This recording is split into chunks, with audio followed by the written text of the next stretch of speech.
Une fois par an, en plein centre de la France, se déroulent deux compétitions parallèles de hockey subaquatique, la Coupe des Régions et le Championnat de France Masters.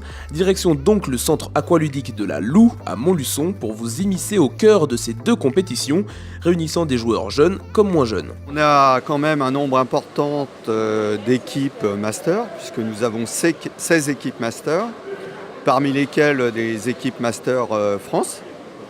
Et au niveau de la Coupe des Régions, nous avons 6 équipes masculines et 6 équipes féminines. Commençons par aborder la Coupe des Régions. Cette compétition oppose les différentes régions de France avec des équipes constituées par leurs soins.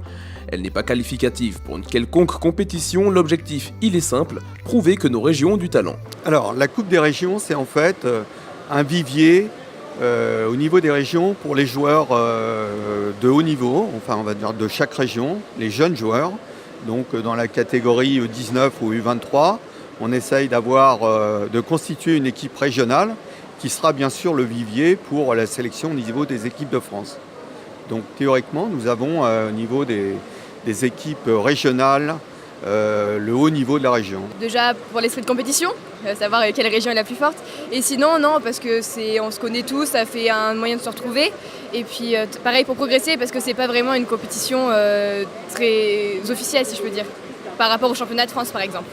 Une petite question nous taraude cependant sur cette Coupe des Régions. Alors qu'il y a officiellement 13 régions en métropole, uniquement 6 équipes sont alignées sur le week-end en masculin comme en féminin. Quelle en est la raison ? Parce que malgré tout, on a des régions, si on prend les Hauts-de-France, elles les alignent quand même une équipe féminine. Maintenant, les masculins, il n'y en a pas. Donc pourquoi ? Parce qu'il y a 2 ou 3 clubs et le vivier n'est peut-être pas assez important. Quand on voit la comparaison entre les Hauts-de-France et l'Île-de-France, il n'y a pas de commune mesure. Par exemple, chez les filles, on n'est pas tant que ça de filles non plus à jouer au hockey en France. Du coup, c'est peut-être dur pour certains de rassembler, même d'avoir les structures pour faire des sélections dans les régions et autres. C'est toujours compliqué de se retrouver. Les régions, elles sont grandes. Nous, en Bretagne, c'est pas si grand que ça, mais il y a des régions bien plus étalées. Vous, c'est un peu plus grand. C'est compliqué, il faut trouver une date pour que tout le monde se retrouve et tout. La compétition se déroule donc dans une piscine qui est divisée en 3 parties, un terrain Masters, un terrain Coupe des Régions et un petit bassin d'échauffement. Et les équipes se sont affrontées tout le week-end sur des matchs de 2 fois 8 minutes. Et justement, que pensent les joueurs et joueuses du temps de jeu sur le week-end ?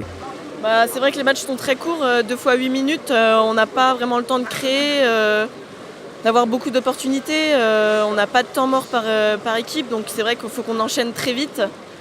Après, on est là pour ça aussi, on est là pour se donner à fond sur chaque match, donc ça permet aux équipes de rentrer directement dans les matchs et au final, c'est pas plus mal, ça nous fait aussi progresser directement dedans et avoir de l'impact dès le début, quoi. 2 fois 8 minutes, moi ça me va bien, surtout que là je joue arrière centre, j'ai pas de changement et d'habitude c'est pas mon poste, donc ça me va pas mal. Mais non, je trouve que c'est bien pour une Coupe des Régions comme ça, où il n'y a pas un niveau... Il y a des joueurs qui ont un peu plus de mal physiquement que d'autres. Quand on tombe contre une équipe comme Île-de-France, où il y a que des joueurs de niveau international, nous on a des juniors, je pense que leur pas se faire rouler dessus pendant 2 fois 12 minutes, c'est plutôt positif pour eux. 2 fois 8 minutes, ça leur permet de voir plus de choses, d'être plus dans le match et pas que la fatigue vienne jouer un rôle dans le match, quoi. Et dans cette Coupe des Régions, l'équipe de France féminine était elle aussi présente et était alignée face aux équipes masculines. Mais alors comment ça se fait ? Parce que a priori on prend toutes les meilleures joueuses françaises, donc a priori sur la Coupe des Régions féminines, on pensait que le niveau de l'opposition ne serait pas suffisant pour nous préparer à ce qu'on va avoir au championnat du monde au mois de juillet. Donc là, en jouant avec les garçons, on a du jeu plus rapide, plus d'impact, donc ça nous met plus dans le rouge. On sent qu'on commence à être dans une bonne dynamique. Maintenant, clairement, au niveau de l'entraînement physique, il y a encore un palier à passer, mais on peut se dire que pour l'instant, on était encore relativement loin. Mais là, ça y est, il va falloir que maintenant tout le monde se mette dans l'optique préparation championnat du monde, que tout le monde augmente les cadences d'entraînement, parce qu'on sait qu'on va tomber sur des équipes qui vont être très très entraînées, qui vont être très affûtées.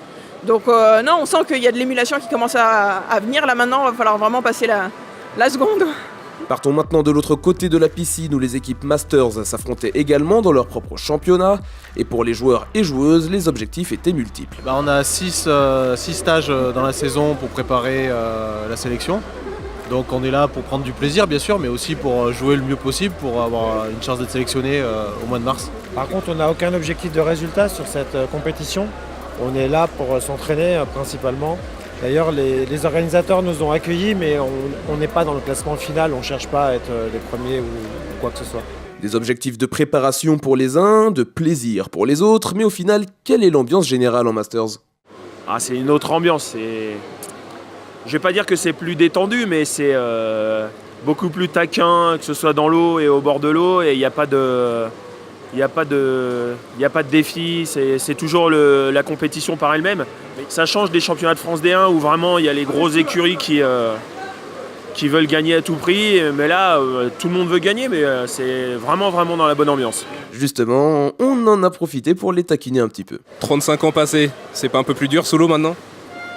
Je t'avoue, ouais, c'est un peu plus dur. On dira que les soirées, je mets plus de temps à m'en remettre. Voilà, c'est ça. C'est plus ça que dans l'eau, on s'entraîne un petit peu plus pour être en forme. Les jeunes nous font mal, mais on est encore roublard, on va dire. Quand on joue qu'avec des vieux, on se compare aux vieux, donc ça va. Tant qu'on n'est pas du côté des jeunes, on fait illusion, ça va bien. S'il devait y avoir un match Masters contre Elite par exemple, qui gagne ? Faudrait demander au coach, mais je pense qu'on les embêterait. L'équipe de France Elite gagnera largement, bien sûr, mais on a l'avantage d'être dans un sport où il n'y a pas d'appui au sol.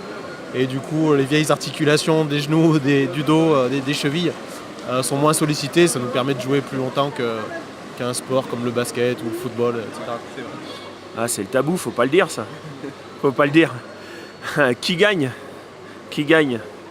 C'est délicat. C'est ceux qui... On n'a pas du tout le même jeu. Ne se prononce pas. Joker.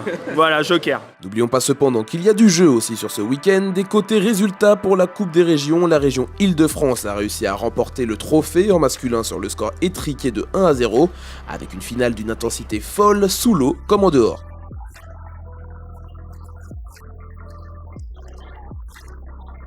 Tandis que les lauréates de la Coupe des Régions féminines sont les joueuses de la région PACA qui ont remporté leur finale face à ALPC 3-0. Alors match assez fatigant pour tout le monde parce qu'on a joué tout le week-end, du coup dernier match.